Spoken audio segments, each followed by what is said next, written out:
ಕನ್ನಡ ತಾಯಿಗೆ ನೀ ಕೈಯ ಮುಗಿ. ಹಲೋ ಫ್ರೆಂಡ್ಸ್, ಎಲ್ಲರಿಗೂ ನಮಸ್ಕಾರ.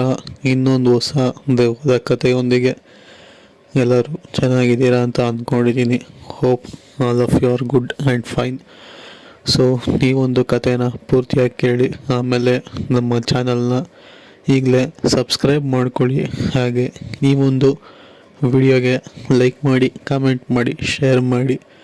ಸೊ ಈಗ ಈ ಒಂದು ಕಥೆಯನ್ನು ಪೂರ್ತಿಯಾಗಿ ಕೇಳಿ. ಈ ಒಂದು ಕಥೆನ ನನಗೆ ಕೊಟ್ಟಿರೋರು ಬಂದ್ಬಿಟ್ಟು, ಅವ್ರ ಹೆಸರು ಬಂದ್ಬಿಟ್ಟು ಸುರೇಶ್ ಅಂತ ಹೇಳಿ. ಸೊ ಇವರು ಮೂಲತಃ ಸಾಗರದವರು, ಅಂದರೆ ಶಿವಮೊಗ್ಗದಿಂದ ಸಾಗರ ಹೋಗೋ ರಸ್ತೆಯಲ್ಲಿ ಆಗಿರುವಂತಹ ಒಂದು ಘಟನೆನ ಅವರು ನಮಗೆ ತಿಳಿಸ್ಕೊಟ್ಟಿರುವಂಥದ್ದು. ಇವರು ಮೂಲತಃ ಸಾಗರದವರೇ.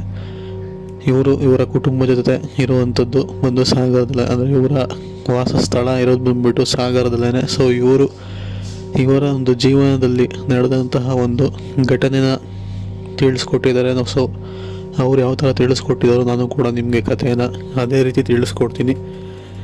ಈಗ ಕಥೆನ ಪೂರ್ತಿಯಾಗಿ ಕೇಳಿ. ಸೊ ಇವ್ರು ಹೇಳಿರೋ ಪ್ರಕಾರ ಈ ಒಂದು ಘಟನೆ ನಡೆದಿರೋದು ಬಂದ್ಬಿಟ್ಟು ಶಿವಮೊಗ್ಗ ಸಾಗರ ರೋಡ್ ಇದೆಯಲ್ಲ, ಅಂದರೆ ಆ ಕಡೆ ಯಾರಾದರೂ ಇದ್ದೀರಾ ಅಂತ ನಿಮ್ಗೆಲ್ರಿಗೂ ಆಲ್ಮೋಸ್ಟ್ ಆ ರೋಡ್ನ ಬಗ್ಗೆ ಗೊತ್ತೇ ಇರುತ್ತೆ. ಸೊ ಆ ಒಂದು ರೋಡ್ ಹತ್ರ, ಅಂದರೆ ಆ ಒಂದು ಹೋಗೋ ದಾರಿ, ಆ ಒಂದು ರೋಡಲ್ಲಿ ಸಿಗುವಂತಹ ಒಂದು ಊರೇ.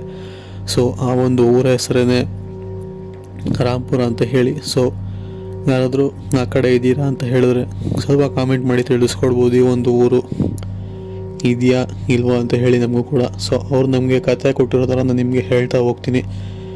ಅವ್ರು ಹೇಳಿರೋ ಪ್ರಕಾರ ಅವರ ಫ್ಯಾಮಿಲಿ, ಅಂದರೆ ಅವರ ಹೆಂಡತಿ ಇಬ್ಬರೇ ಒಂದು ಗಾಡಿಯಲ್ಲಿ, ಅಂದರೆ 2 ವೀಲರ್ನಲ್ಲಿ ಶಿವಮೊಗ್ಗದಿಂದ ಅವರ ವಾಸಸ್ಥಳ ಏನಿದೆ ಸಾಗರ, ಸೊ ಅಲ್ಲಿಗೆ ಹೋಗ್ತಾ ಇರಬೇಕಾದ್ರೆ ಆಗಿರೋವಂಥದ್ದು. ಇವರಿಬ್ಬರೇ ಗಾಡಿಯಲ್ಲಿ ಶಿವಮೊಗ್ಗದಿಂದ ಸಾಗರಕ್ಕೆ ಹೊರಟು ಬರ್ತಿರ್ತಾರೆ. ಸೊ ಅಲ್ಲಿಂದ ಸಾಗರ ಹೋಗಬೇಕು ಅಂದರೆ ಮಿನಿಮಮ್ 2 ಅವರ್ ಅಂತೂ ಬೇಕು ಅಂತ ಹೇಳಿರೋವಂಥದ್ದು.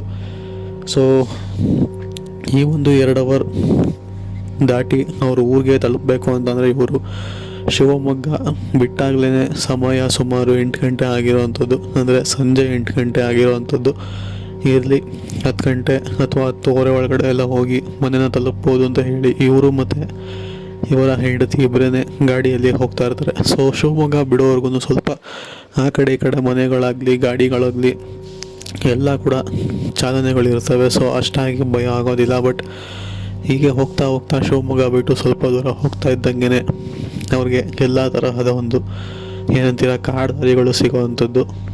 ಸೊ ಆ ಕಡೆ ಈ ಕಡೆ ಸುತ್ತ ಬರೀ ಕಾಡೇನೆ, ಒಂಥರ ಫುಲ್ಲು ಒಂದು ಈಗ ಒಂದು ಬೀದಿ ದೀಪ ಅಂತಾರಲ್ಲ, ಸೊ ಅದು ಕೂಡ ಏನೂ ಇರೋದಿಲ್ಲ. ಆ ಒಂದು ರಸ್ತೆಯಲ್ಲೇ ಹೋಗಬೇಕು. ಇವರಿಗೆ ಬರೀ ಆ ಒಂದು ರಸ್ತೆಗೆ ತಲುಪಿದಾಗ ಇದ್ದಂತಹ ಬೆಳಕು ಬಂದು ಕೇವಲ ಇವರ ಗಾಡಿಯ ಬೆಳಕಾಗಿತ್ತು ಅಷ್ಟೇ. ಆ ಒಂದು ಬೆಳಕಿನಲ್ಲೇ ಇವರು ಗಾಡಿನ ಒಂದು ಮೀಡಿಯಮ್ ಸ್ಪೀಡ್ನಲ್ಲಿ ಓಡಿಸ್ಕೊಂಡು ಹೋಗ್ಬೇಕಾದ್ರೆ ಸೊ ಅವರ ಗಾಡಿಗೆ ಒಬ್ಬ ವಯಸ್ಸಾದಂತಹ ವ್ಯಕ್ತಿ, ಸೊ ಅವರು ಇವ್ರ ಗಾಡಿನ ಅಡ್ಡ ಹಾಕಿ ಸ್ವಲ್ಪ ಡ್ರಾಪ್ನ ಕೇಳ್ತಾರೆ. ಇವರು ಆಲ್ರೆಡಿ ಇಬ್ಬರಿದ್ರಿಂದ ಗಾಡಿ, ಸೊ ಇಲ್ಲ ನಾವು ಡ್ರಾಪ್ ಕೊಡೋಕ್ಕಾಗಲ್ಲ, ನಾವು ಆಲ್ರೆಡಿ ಇಬ್ಬರಿದ್ದೀವಿ, ನೀವು ಬೇರೆ ಯಾವ್ದಾರ ಗಾಡಿನ ನೋಡ್ಕೊಳ್ಳಿ ಅಂತ ಹೇಳಿ ಅಲ್ಲಿಂದ ಮುಂದೆ ಹೋಗ್ತಾರೆ. ಸೊ ಅಲ್ಲಿ ಆ ಒಂದು ವಯಸ್ಸಾದ ವ್ಯಕ್ತಿ ಕೂಡ ಡ್ರಾಪ್ ಕೇಳಿದ್ನಲ್ಲ, ಸೊ ಅವನಲ್ಲೇ ನಿಂತ್ಕೊಂಡಿರ್ತಾನೆ. ಸರಿ, ಹೇಗೋ ವಯಸ್ಸಾಗಿದೆ ಪಾಪ ಅವ್ರಿಗೆ, ಗಾಡಿ ಸಿಗುತ್ತೋ ಇಲ್ವೋ, ಇದು ಬೇರೆ ಕಾಡು ರಸ್ತೆ, ಸೊ ಏಕಾಂಗಿಗೆ ಬಿಟ್ಟು ಹೋಗೋದು ಒಳ್ಳೆಯದಲ್ಲ, ಅವರು ಬೇರೆ ಗಾಡಿ ಸಿಗೋವರೆಗೂ ನಾವು ಇಲ್ಲೇ ಇರೋಣ ಅಂತ ಹೇಳಿ ಇಬ್ಬರು ಸಹ, ಈ ಸುರೇಶ್ ಮತ್ತು ಅವರ ಪತ್ನಿ ಇಬ್ಬರು ಕೂಡ ಆ ಒಂದು ವಯಸ್ಸಾದ ವ್ಯಕ್ತಿಯ ಜೊತೆ ಸ್ವಲ್ಪ ಮುಂದೆ ಗಾಡಿ ನಿಲ್ಲಿಸ್ಬಿಟ್ಟು ಬಂದು ಅವ್ರ ಜೊತೆ ನಿಂತ್ಕೊತಾರೆ. ಸೊ ತುಂಬ ಹೊತ್ತು ಕಾಯ್ತಾರೆ, ಯಾವುದು ಕೂಡ ಗಾಡಿ ನಿಲ್ಲಿಸೋದಿಲ್ಲ. ಆ್ಯಕ್ಚುಲಿ ಓಡಾಡ್ತಿರುತ್ತೆ ಗಾಡಿಗಳು, ಬಟ್ ಯಾವುದು ಕೂಡ ನಿಲ್ಲಿಸೋದಕ್ಕೆ ಹೋಗಲ್ಲ ಅವರು, ಎಷ್ಟೇ ಕಾಯ್ಡ್ ಹಾಕಿದ್ರೂ ಕೂಡ.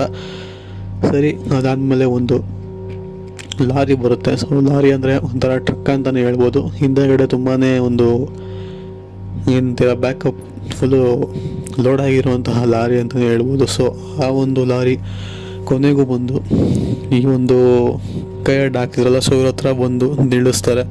ನಿಲ್ಲಿಸಿದ್ಮೇಲೆ ಆ ಒಂದು ವಯಸ್ಸಾದ ವ್ಯಕ್ತಿಗೆ ಡ್ರಾಪ್ ಕೊಡಿ ಅಂತ ಹೇಳಿ ಆ ಒಂದು ವಯಸ್ಸಾದ ವ್ಯಕ್ತಿನ ಆ ಗಾಡಿ ಒಳಗಡೆ ಹತ್ತಿಸ್ತಾರೆ.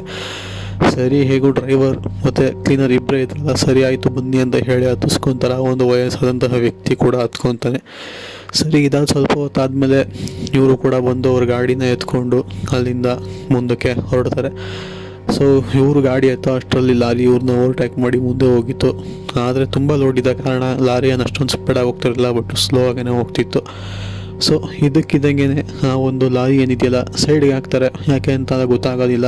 ಲೆಫ್ಟ್ಗೆ ಇಂಡಿಕೇಟರ್ ಹಾಕ್ಬಿಟ್ಟು ಗಾಡಿನ ಸೈಡ್ಗೆ ಹೋಗಿ ನಿಲ್ಲಿಸೋದಕ್ಕೆ ಟ್ರೈ ಮಾಡ್ತಾರೆ.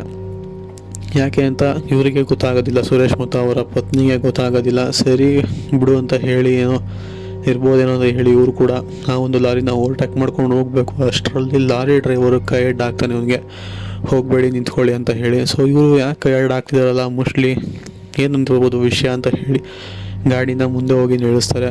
ಅದಾದಮೇಲೆ ಡ್ರೈವರ್ ಮತ್ತು ಕ್ಲೀನರ್ ಇಬ್ಬರು ಕೂಡ ಗಾಬರಿಯಲ್ಲಿ ಇಳಿದು ಬರ್ತಾರೆ. ಸೊ ಇಳಿದು ಬಂದು ನೋಡಿದ್ಮೇಲೆ ಆ ಒಂದು ಲಾರಿಗೆ ವಯಸ್ಸಾದಂತಹ ವ್ಯಕ್ತಿ ಹಚ್ಚಿದ್ರಲ್ಲ, ಸೊ ಆ ಒಂದು ವ್ಯಕ್ತಿ ಏನೇನು ನೋಡಿ ಇದ್ದಕ್ಕಿದ್ದಂಗೆ ಮಾಯ ಆಗಿರೋವಂಥದ್ದು, ಅಂದರೆ ಕೂತಿರೋ ಜಾಗದಿಂದನೇ ಮಾಯ ಆಗಿರೋವಂಥದ್ದು. ಸೊ ಇದನ್ನು ನೋಡಿದಂತಹ ಡ್ರೈವರ್ ಕ್ಲೀನರ್ ಇಬ್ಬರು ಸಹ ಬೆಚ್ಚಿ ಬಿದ್ದು ಇವರು ಟೂ ವೀಲರ್ಗೆ ಅಡ್ಡ ಹಾಕಿ ನಿಲ್ಲಿಸಿ, ಈ ಥರ ನೀವು ಹತ್ತಿಸಿದಂತಹ ವ್ಯಕ್ತಿ ಇದ್ದಕ್ಕಿದ್ದಂಗೆ ಮಾಯ ಆಗಿರೋವಂಥದ್ದು. ನಾವು ನೋಡಿದಾಗ ಆ ವ್ಯಕ್ತಿ ಇದ್ದರು, ಗಾಡಿ ಮೂವಿಂಗಲ್ಲೇ ಇತ್ತು. ಇಲ್ಲಿಂದ ಎಷ್ಟು ದೂರ ಬರೋ ಅಷ್ಟರಲ್ಲಿ ಇದ್ದಕ್ಕಿದ್ದಂಗೆ ಮಾಯ ಆಗಿರೋವಂಥದ್ದು. ಆ ಒಂದು ವ್ಯಕ್ತಿ ನಿಮ್ಗೆ ಎಲ್ಲಿ ಸಿಗ್ತಾ ಏನು ಅಂತೇಳಿ ಪ್ರತಿಯೊಂದು ಕೂಡ ಡ್ರೈವರ್ ಹಾಗೆ ಕ್ಲೀನರ್ ಇಬ್ಬರು ಕೂಡ ಗಾಬರಿಯಲ್ಲಿ ವಿಚಾರಿಸ್ಕೊತಾನೆ ಇರ್ತಾರೆ.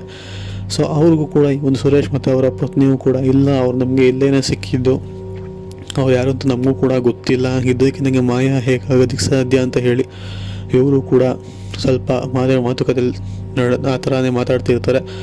ಅದಾದಮೇಲೆ ಆ ಕಡೆಯಿಂದ ಇನ್ನೊಂದು ಲಾರಿ ಬರುತ್ತೆ, ಅಂದರೆ ಅವ್ರ ಆಪೋಸಿಟ್ ಡೈರೆಕ್ಷನಿಂದ ಮತ್ತೊಂದು ಲಾರಿ ಬರುತ್ತೆ. ಅದು ಲಾರಿ ಅನ್ನೋಕ್ಕಿಂತ ಒಂದು ಸ್ವಲ್ಪ ಈ ಒಂದು ಹಾಲಿನ ಗಾಡಿಗಳಿರ್ತಾವೆ ನೋಡಿ, ನಿಂತರ ಮಿಲ್ಕ್ ಟ್ಯಾಂಕರ್ಗಳು. ಸೊ ಆ ಒಂದು ಲಾರಿ ಡ್ರೈವರ್ ಯಾಕೆ ಏನಾಯಿತು ಅಂತ ಹೇಳಿ ನಿಲ್ಲಿಸಿ ಇವ್ರ ಹತ್ರ ಆದ ಎಲ್ಲ ವಿಷಯನೂ ಕೂಡ ತಿಳ್ಕೊತಾನೆ. ಸೊ ಅದಾದಮೇಲೆ ಆ ಒಂದು ಲಾರಿ ಅಂದರೆ ಇನ್ನೊಂದು ಮಿಲ್ಕ್ ಟ್ಯಾಂಕರ್ ಇದೆಯಲ್ಲ, ಸೊ ಅವ್ರು ಹೇಳೋವಂಥದ್ದು ಇಲ್ಲ, ವಯಸ್ಸಾದಂತಹ ವ್ಯಕ್ತಿ ಈ ಥರ ತುಂಬ ಗಾಡಿಗಳಿಗೆ ಅಡ್ಡ ಹಾಕಿ ಡ್ರಾಪ್ನ ಕೇಳ್ತಾನೆ. ಅದಾದ್ಮೇಲೆ ಇದ್ದಕ್ಕಿದ್ದಂಗೆ ಮಾಯ ಆಗೋಗ್ತಾನೆ. ಸೊ ಈ ಒಂದು ದಾರಿಯಲ್ಲಿ ಯಾರು ಕೂಡ ಡ್ರಾಪ್ ಕೇಳೋರು ನಿಲ್ಸೋದಕ್ಕೆ ಹೋಗಬೇಡಿ. ಸೊ ಇದು ತುಂಬ ವರ್ಷಗಳ ಹಿಂದೆ ಆ ಒಂದು ವಯಸ್ಸಾದಂತಹ ವ್ಯಕ್ತಿ ಈ ರೋಡ್ನಲ್ಲಿ ಆಕ್ಸಿಡೆಂಟ್ ಆಗಿ ಸತ್ತೋಗಿರ್ತಾನೆ. ಸೊ ಅವಾಗಿಂದ ಹೇಳಿ ಈ ಒಂದು ಘಟನೆಗಳು ನಡೀತಾನೆ ಇದೆ ತುಂಬ ಅಂತ ಹೇಳಿರೋವಂಥದ್ದು. ಸೊ ಇದಾದಮೇಲೆ ಇವರು ಕೂಡ ಸರಿ ಇರ್ಬೋದೇನೋ ಬಿಡು, ನಮಗೇನೋ ಮಾಡಿರ್ಬೋದು ಅಂತ ಹೇಳಿ ಈ ಕಡೆ ಲಾರಿ ಮತ್ತು ಲಾರಿ ಡ್ರೈವರ್ ಸುಮ್ಮನೆ ಆಗ್ತಾರೆ. ನಂತರ ಆ ಕಡೆಯಿಂದ ಮಿಲ್ಕ್ ಟ್ಯಾಂಕರ್ ಇತ್ತಲ್ಲ, ಸೊ ಅವ್ರು ಕೂಡ ಹೋಗ್ತಾರೆ. ಅದಾದ್ಮೇಲೆ ಇವರು ಸುರೇಶ್ ಮತ್ತು ಅವರ ಪತ್ನಿ ಇಬ್ಬರಿಗೂ ಸಹ ಗಾಬರಿಯಾಗಿ ಸರಿ ಹೇಗೂ ನಾವು ಹತ್ತಿಸ್ಕೊಂಡಿಲ್ಲ, ಒಳ್ಳೆಯದಾಯಿತು ಅಂತ ಹೇಳಿ ಇವರು ಕೂಡ ಅವ್ರು ಬಂದಿದ್ದಂತಹ ಟೂ ವೀಲರ್ನ ತೊಗೊಂಡು ಅಲ್ಲಿಂದ ಎಷ್ಟು ಬೇಗ ಆಗುತ್ತೋ ಅಷ್ಟು ಬೇಗ ಬಿಡ್ತಾರೆ. ಸೊ ಆ ಒಂದು ಜಾಗನ ಬಿಡ್ತಾರೆ. ಸೊ ಇದಾಗಿತ್ತು ಇವತ್ತಿನ ಕತೆ. ಸೊ ಸಿಗೋಣ ಮತ್ತೊಂದು ಕತೆ ಒಂದಿಗೆ. Take care, good bye friends.